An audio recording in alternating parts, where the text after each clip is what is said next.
Naitanong na po ba ninyo sa inyong mga sarili ang katanungang, ang tagal ko ng Kristiyano pero bakit hanggang ngayon hindi ako nagbabago? May mga kasalanan pa rin sa buhay ko na paulit-ulit kong ginagawa mula noon hanggang ngayon. Mga kasalanan na siyang nagpapabigat, nagpapagulo sa iyong buhay bilang Kristiyano. Ngayon pong oras na ito, malalaman po natin ang kasagutan sa tanong na yan. Ang kamatayan ni Kristo sa krus na siyang nagbigay sa atin ng buhay na walang hanggan o ng ating kaligtasan, yun din po ang nagwasak sa kapangyarihan ng kasalanan. Hindi lamang po penalty of sin ang binayaran ni Kristo sa krus. Ano po yung penalty of sin? Pag sinabi pong penalty of sin, ito yung penalidad ng kasalanan na hindi na natin pagbabayaran sa impyerno.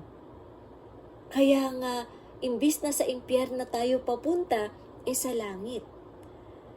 Ang kamatayan po ni Kristo sa krus, napagtagumpayan din niya, binayaran din niya ang kapangyarihan ng kasalanan or the power of sin na pilit na nagpapasunod sa atin para gumawa ng mali sa bawat araw. Ito po ang dahilan kung bakit tayo hindi nababago. So, paano po yan magiging application sa buhay natin?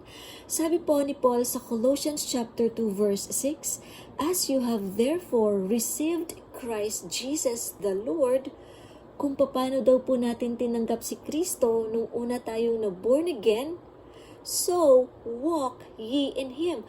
Ganon din daw po yung paglakad natin sa pang-araw-araw nating pamumuhay. Ibig sabihin, yung pananampalataya na nagbigay sa atin ng kaligtasan on the day that we accepted Christ as our Lord and Savior, yun din daw po ang pananampalataya na kailangan nating ipahayag sa ating mga puso, especially kapag nararanasan natin ang kapangyarihan ng kasalanan sa pang-araw-araw nating pamumuhay.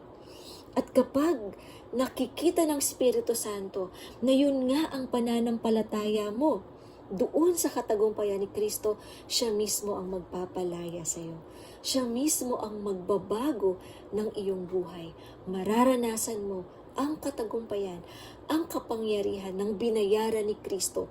Hindi lamang para bigyan ka ng buhay na walang hanggan, kundi palayain ka sa kapangyarihan ng kasalanan.